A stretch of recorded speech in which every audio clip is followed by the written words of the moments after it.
अमावस्या जब सोमवार के दिन पड़ती है तो उसे सोमवती अमावस्या कहते हैं।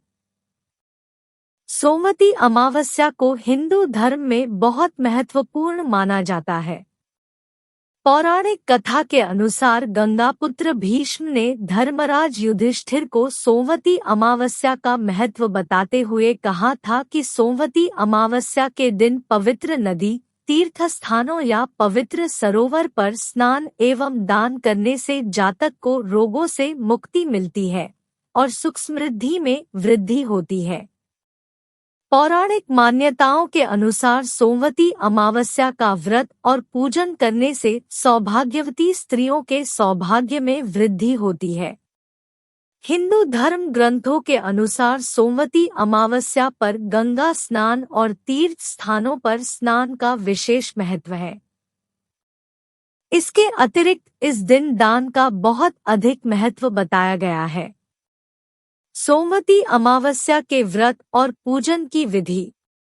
1. इस दिन गंगा नदी या तीर्थ स्थानों पर स्नान करने का विशेष महत्व होता है। परंतु यदि आप गंगा स्नान नहीं कर सकते तो स्नान के जल में थोड़ा सा गंगा जल मिलाकर स्नान करें।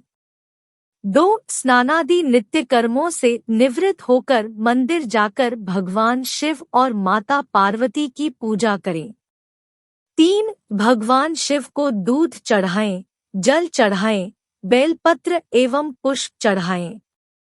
रोली, चावल, मेहंदी से माता पार्वती की पूजा करें। धूप दीप जलाकर आरती करें। 4. इसके बाद पीपल के वृक्ष की पूजा करें। पीपल के पेड़ पर जल चढ़ाएं, रोली चावल से पूजा करके दीपक जलाएं और पीपल के वृक्ष की 108 परिक्रमा करें। ऐसा करने से साधक के सौभाग्य में बढ़ोतरी होती है। 5. सोमवती अमावस्या पर तुलसी जी का पूजन भी करें। तुलसी में जल चढ़ाएं, रोली मोली चावल से पूजा करें और दीपक जलाएं। उसके बाद तुलसी जी की 108 परिक्रमा करें। इस दिन तुलसी पूजन करने से घर की गरीबी का नाश होता है। 6. फिर भगवान सूर्य को अर्घ्य दें। 7. गायों को चारा खिलाएं, गरीबों को अन्न और वस्त्र का दान करें। 8. अपने पितरों की शांति के लिए पितरों को जल दें और यदि संभव हो तो तीर्थ स्थान पर जाकर उनके नाम से पिंडदान करें। इस दिन ऐसा करने से आपके पितरों को शांति मिलती है। 9. सोमवती अमावस्या और हरियाली अमावस्या पर वृक्षारोपण करना बहुत शुभ होता है। विशेष विवाह के पहले वर्ष में पहली सोमवती अमावस्या पर हल्दी, पान, धान, सिंदूर और सुपारी के साथ 108 परिक्रमा दे। उसके बाद किसी योग्य ब्राह्मण को सामर्थ्य अनुसार फल, मिठाई, भोजन सामग्री और सुहाग का सामान साथ में परिक्रमा में चढ़ाया गया सामान दे देवें। सोमवती अमावस्या का पौराणिक महत्व। हिंदू धर्म ग्रंथों में सोमवती अमावस्या को बहुत महत्वपूर्ण बताया गया है। सोमवती अमावस्या के दिन तीर्थ स्थानों और नदियों में स्नान करना साधक के लिए बहुत हितकारी होता है। 1. इस दिन क्षिप्रा नदी में स्नान करने से जातक की मनोकामना पूर्ण होती है। 2. उज्जैन के सोमतीर्थ कुंड में स्नान करने से जातक को विशेष पुण्य फल प्राप्त होता है। 3. इस दिन यदि कोई मौन व्रत रखता है तो उसे सहस्र गोदान के समान पुण्य प्राप्त होता है। 4. इस दिन भगवान शिव और माता पार्वती की पूजा करके सौभाग्यवती स्त्रियों को अपने अखंड सौभाग्य के लिए प्रार्थना करनी चाहिए। 5. पत्नी द्वारा इस दिन पीपल के वृक्ष की पूजा करने से उसके पति की आयु लंबी होती है। ऐसा माना जाता है कि पीपल के वृक्ष में भगवान शिव का वास होता है। 6. इस दिन तुलसी पूजन करने से घर की दरिद्रता का नाश होता है। 7. साथ ही इस दिन भगवान सूर्य को अर्घ्य देने से भाग्य में वृद्धि होती है। और धन की कोई कमी नहीं रहती। 8. सोमवती अमावस्या पर गाय को चारा खिलाने से महान पुण्य प्राप्त होता है। 9. इस गरीबों को अन्न और वस्त्र दान करने मनुष्य के सभी पापों का नाश होता है। 10. पितरों की शांति के लिए इस दिन उन्हें जल देना चाहिए और पिंडदान करना चाहिए। ऐसा करने से पितरों को शांति मिलती है। सोमवती अमावस्या की कथा। एक समय की बात की है, एक गांव में एक दरिद्र ब्राह्मण अपनी पत्नी और एक बेटी के साथ रहता था। उसकी बेटी बड़ी सुंदर, सुशील और गुणवान थी। ब्राह्मण को ऐसा लगता थी कि उसकी दरिद्रता के कारण उसकी बेटी का विवाह नहीं हो पा रहा है। इससे वो बहुत दुखी रहता था। सौभाग्यवश एक दिन उसके यहाँ एक साधु आया। उससे ब्राह्मण ने अपनी सारी व्यथा कह सुनाई। उसने उसकी बेटी का हाथ देखा और उसे बताया कि उसकी पुत्री के वैधव्य का दोष है, जिसके कारण विवाह वाले दिन ही सांप के काटने से उसके पति की मृत्यु हो जाएगी।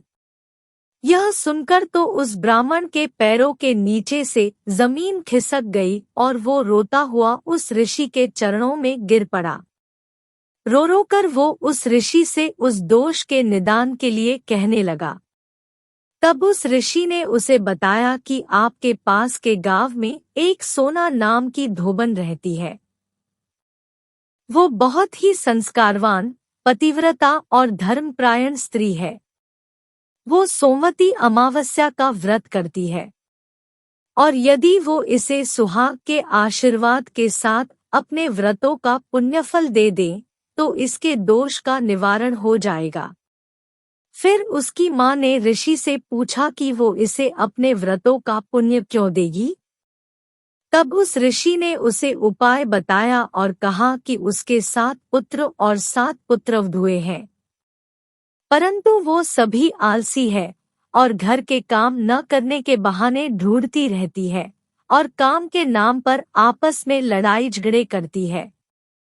तुम अपनी बेटी से कहो कि वो हर दिन प्रातः काल जल्दी उठकर बिना किसी को बताएं उसके घर के सारे काम करके अपने घर आ जाएं। उसके बाद उचित समय देखकर उस सोना धोबिन को अपनी सारी परिस्थिति बता देना। ईश्वर सब ठीक करेगा।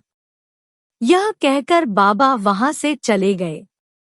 ऋषि के कथनानुसार वो ब्राह्मण की बेटी प्रतिदिन प्रातः काल उठकर उस सोना धोबिन के यहाँ सारा काम करके बिना किसी को बताए अपने घर चली जाती। जब कुछ दिनों तक सुबह सोना ने देखा कि सारा घर व्यवस्थित है और घर के सभी काम शांति से हो रहे हैं, तो उसे बहुत प्रसन्नता हुई। उसने अपनी बहुओं से पूछा कि कौन हर दिन सुबह सुबह ही सभी कार्य पूरे कर रहा है। बहुओं ने झूठ कह दिया कि उन सब ने मिलकर वो कार्य किए हैं। सोना को उनकी बातों पर विश्वास नहीं हुआ और उसने स्वयं देखने का निर्णय किया कि कौन प्रातः काल ही घर के सारे काम कर देता है। सोना रात को ही छुपकर एक कोने में बैठ गई और इंतजार करने लगी। तब उसने देखा कि वो ब्राह्मण की पुत्री उसके घर के काम कर रही है। तब उसने उससे पूछा कि तुम कौन हो और बिना बताए मेरे घर के काम क्यों कर रही हो। तब उस लड़की ने उसे कहा कि मैं आपको सब बताऊंगी, परंतु आपको मेरी बात मानने का वचन देना होगा। उसने उसे वचन दे दिया। तब उस लड़की ने उसे सारी कथा सुना दी और उससे कहा कि आप ही मुझे सुहाग दे सकती है, आप ही मेरे वैधव्य के दोष को नष्ट कर सकती है। कृपया आप मेरी सहायता करो और मुझे आपके सोमवती अमावस्या के व्रत का पुण्यफल प्रदान करो। सोना उसको पहले ही वचन दे चुकी थी, इसीलिए उसने हाँ कर दी। सौभाग्यवश जल्द ही उस कन्या के लिए उत्तम वर मिल गया। उस विवाह में ब्राह्मण दंपति ने उस सोना धोबिन को बुलाया। सोना ने अपने बेटे और बहुओं को बुलाकर कहा कि मैं पास के गांव में एक शादी में जा रही हूँ। मेरे पीछे से तुम अपने पिता का ध्यान रखना और यदि तुम्हारे पिता को कुछ हो जाए तो तुम मेरे आने का इंतजार करना। यह कहकर सोना वहां से निकल गई। सोना के आने के बाद ही वो ब्राह्मण दंपति अपनी पुत्री के विवाह की तैयारियां आरंभ करते हैं। और जब विवाह का दिन आता है तो सोना धोबिन उनसे कच्चा करवा, दूध तथा तार लाने को कहती है। विवाह के समय सोना धोबिन दूल्हा दुल्हन के पास बैठ गई और जब दूल्हे की मृत्यु बनकर एक सांप उसे काटने आया तो सोना धोबिन उसे मार दिया और फिर उस लड़की को संकल्प के द्वारा अपने किए सभी सोमवती अमावस्याओं का पुण्यफल दे दिया और कहा कि मैंने आज तक जितनी भी अमावस्याओं के व्रत से पुण्य अर्जित किया है वो मैं इस ब्राह्मण की पुत्री को देती हूँ और अब से जो मैं अमावस्याओं के व्रत करूँ उनका पुण्यफल मेरे पति और पुत्रों को प्राप्त हो। वहां उपस्थित सभी लोगों ने सोना धोबिन का जयघोष किया और साथ ही सोमवती अमावस्या के व्रत के प्रति उनके मन में श्रद्धा उत्पन्न हुई। वो सभी सोमवती अमावस्या का गुणगान करने लगे। इसके बाद वो सोना धोबिन अपने घर के लिए चल दी। उस दिन सोमवती अमावस्या थी।